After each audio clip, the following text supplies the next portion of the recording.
What is up, everybody? Shauna D Man here. Hope you guys are doing great. Hope you guys are having yourselves a great week so far. Wanted to drop a quick little kind of roundup video with Auburn football and Auburn basketball. Auburn played Arkansas this past Saturday. Didn't get a chance to watch it. I went back and watched it a little bit afterwards. So I wanted to just do a quick little thing about that and then do a quick little thing about a lot of the new transfers that we have gotten over the weekend. So let's start with the Auburn men's basketball team. This past Saturday, let me pull it back up because I don't remember the exact score. Let's see if we can find it.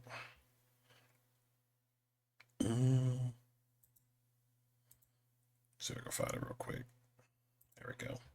So this past Saturday, Auburn beat Arkansas 95-73, almost a 20-point or a 22-point game for the Auburn Tigers. And again, now this was something coming off their they're blowing their 16-point lead over Texas A&M and not getting the Keyshawn Murphy 3-point shot that should have gone in, should have counted, but needless to say.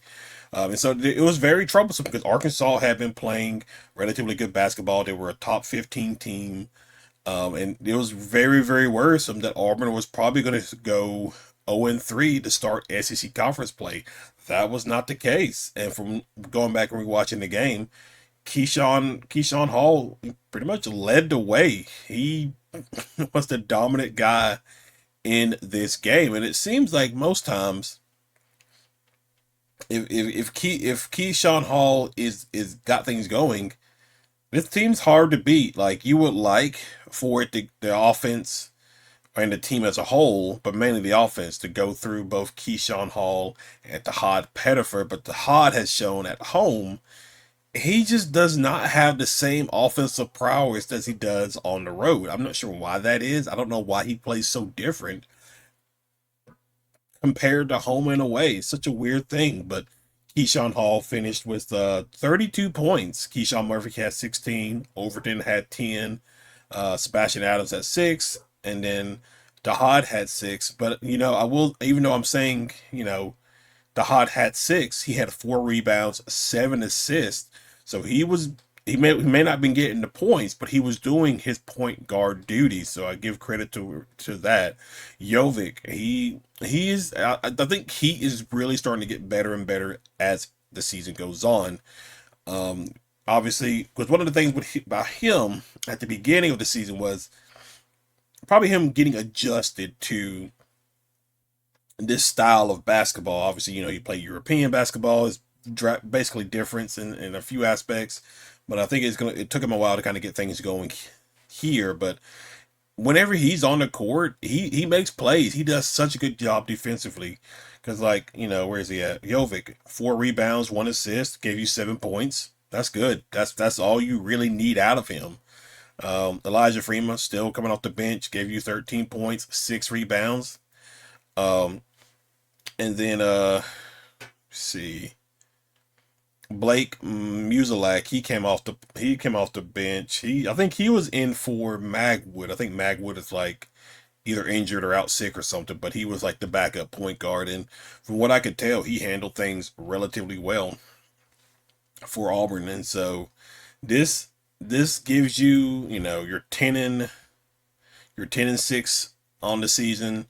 1-2 in SEC play, potentially you could probably make up some ground here a little bit because you play Missouri on tomorrow night, 6 p.m. tip off. So that is actually nice that it is not a late night game. So I really, really like that. And then you got South Carolina at home. That's another 5 p.m. kickoff. Not kickoff, but tip off. So you have an opportunity to make yourself up some ground because right now with the SEC, let's see, because you're right now Auburn's 8th in the conference at the moment. Okay, here we go. Yeah, I mean you got A&M, like you're 1-2 right now, but look at this, like Tennessee 1-2. Texas 1-2, Alabama 1-2, Oklahoma 1-2, Auburn, Kentucky, South Carolina, Ole Miss are all 1-2 in conference play. So if you can handle business, if you can beat, um, Missouri on tomorrow night on Wednesday, and then beat South Carolina on Saturday, you're right there at 3-2, and right up there with maybe top six, top five in the conference standings. So that is interesting. Like there's all these teams, because like Vanderbilt, Texas A&M, they're 3-0 in conference play. LSU is 0-3, but other than that, everybody. Missouri's 2-1, Florida's 2-1, Georgia's 2-1, Arkansas and Mississippi State are 2-1.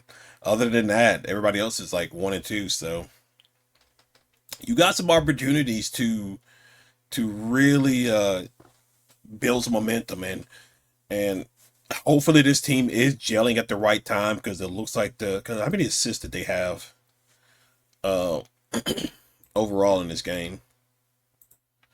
Let's see. They had 20 assists compared to Arkansas's 9. So that is something Steve Pearl talked about. I don't remember which game it was. I want to say Purdue. It was the Purdue game, but he talked about how he wants to see at least 20 assists a game. And he got it in this game. I think if Auburn can get 20 assists a game like this team, offensively, they're going to be a tough outing. They're gonna score points for sure. Now it is just whether or not um, defensively, you could probably say defense is where they lack a little bit, but uh, I mean, kept Arkansas below 80 points. So I mean that's relatively good. So take that with a grain of salt. But yeah, very happy for the team to get the win. Um, Now let's just see if they can just continue to build that momentum, and we'll see what happens this weekend with Missouri tomorrow night and then South Carolina on Saturday. Now switching to the football side of things, obviously the transfer portal. It technically, I think the last day to enter is this Friday. Right now there is a dead period until Wednesday. Um, so we're gonna see how things play out. So as far as let's talk about the guys leaving Auburn first before we talk about the guys coming in. So a lot of stuff has happened. So Raiden, see, I got a list here. So Raiden Strider, Rayon Strider, he went to Pitt. Perry Thompson committed to Minnesota. That is such a weird, out of left field place to go. But whatever. Jackson Arnold went to UNLV, which I believe that's where Dan Mullen is, so that kind of makes sense. Horatio Fields went to Missouri. Uh, Amon Lane Ganis, he went to South Florida. Caleb Wheatland went to Michigan State. DeAndre Carter went to Iowa State. That is also an interesting one. That is an interesting one for sure. Um, Jay Crawford went to Ole Miss. He got the bag. They paid a lot for him for sure. Malik Blockton went to LSU. Amaris Williams went to Georgia. Jamonte Waller went to Arkansas. Not really blaming Jamonte Waller. He got injured his freshman year, and maybe fresh start is good for him. Ashton Daniels goes to FSU and hangs out with Gus Malzahn. Xavier Chaplin also goes to FSU. Kayan Lee goes to Tennessee. Robert Williard goes to Missouri. Donovan Starr goes to Clemson. Uh, Kinsley Falston went to Missouri. Dylan Senda went to Toledo.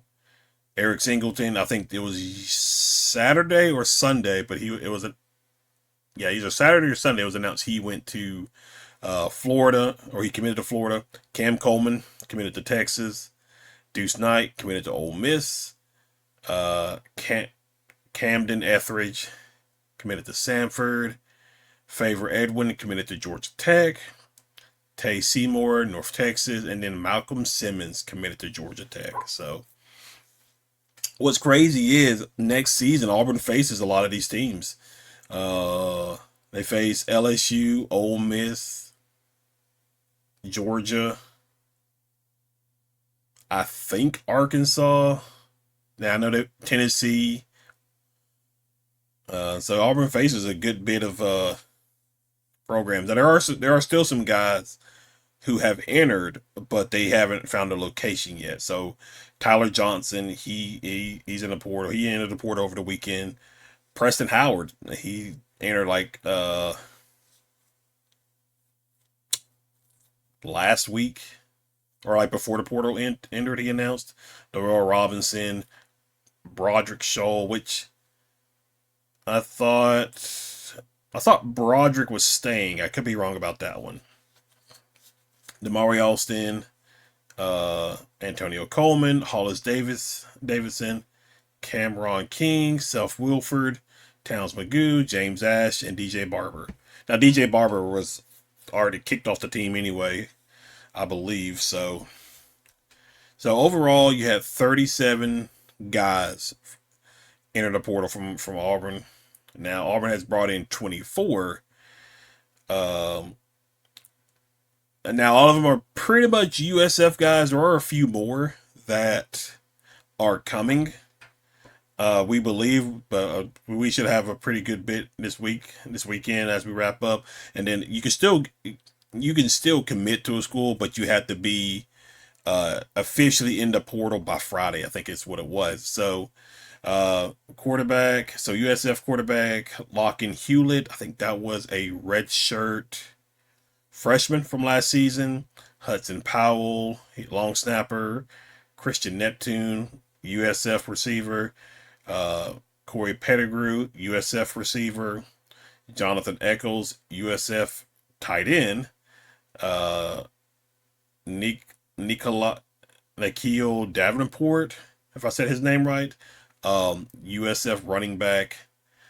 Freddie Gaskin, defensive back, USF. Obviously Byron Brown, your starter and everything. Xavier Newsome, tight end from Howard, who followed his coach over from Howard.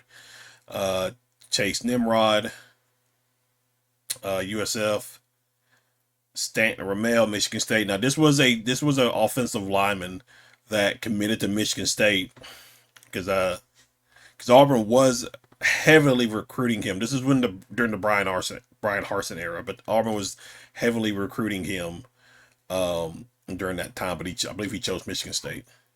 Jeremiah Koger, receiver for USF. Cody Sigler, Arkansas State, defensive lineman, big beefy boy. Keyshawn Singleton, he announced Sunday, I think, or Sunday or Saturday. The thing with him was he wouldn't leave Auburn, so they couldn't really announce it until he left. And so Joseph Simmons, offensive tackle from James Madison. Andre Jordan, cornerback from UCLA, which I think, if you're a stats person, I believe he was a very highly touted cornerback, so that's really good for Auburn. Nate Johnson from Missouri, edge player. Saint Ferrer, I cannot pronounce his last name, but defensive lineman from App State. Jake Johnson, the brother of Max Johnson, tight end from North Carolina. Bryson Washington was a big one. He from the running back from Baylor, which we did see some of him when Auburn played Baylor in the season opener. Quarterback Tristan Tia, he was a quarterback or maybe a backup quarterback at Oregon State. Shamar Arnaud, Florida State. Now Auburn was definitely in it for this guy, but he ended up flipping to Florida State. But now he's with Auburn now, so very, very happy. Cole Skinner, USF. Cole Best, USF. So yeah, there's a lot of USF guys. I don't really care if they can play. They can play, and I'm fine with that. 24 guys in to take it in. Now I'm sure there's a lot more that's going to be coming anyway. So I think Auburn's looking at Because some of it, I don't want to say they missed on some of their targets. They maybe wanted to go a different route because one of them was like Iverson Hooks from UAB. He committed to Oregon. There was another wide receiver, but I think he committed to like USC or Texas A&M. That Auburn went. I think it was like the Kansas State wide receiver. I can't remember his name. And then I don't think Auburn really missed on some of the guys that they want. They got some players. I mean, you had how many wide receivers leave? One, two,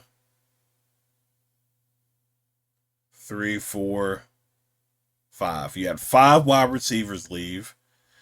Um, one, two, three, four, five. Yeah, so you lost five. You brought in five. You still got Bryce Kane, that's six, and then you do have a bunch of young guys. Sam Turner is also back, so seven, and then a bunch of young guys. So you're probably maybe looking for one more guy potentially.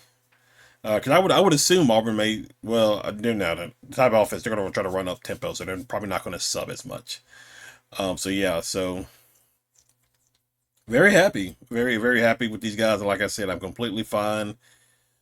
I know some people may want to make jokes about USF and stuff like that, but listen, if they can play, they can play. Because if you want to win now in 2026, then yeah, you definitely want to bring in guys that you feel like that can definitely help you win this year. Because I think that's what Alex Golesh wants to do. He wants to win in 2026. So he's making it possible to where we're gonna make sure we have a lot of our guys. Again, you got Byron Brown, the quarterback, who's been the quarterback for the past two seasons, knows the system.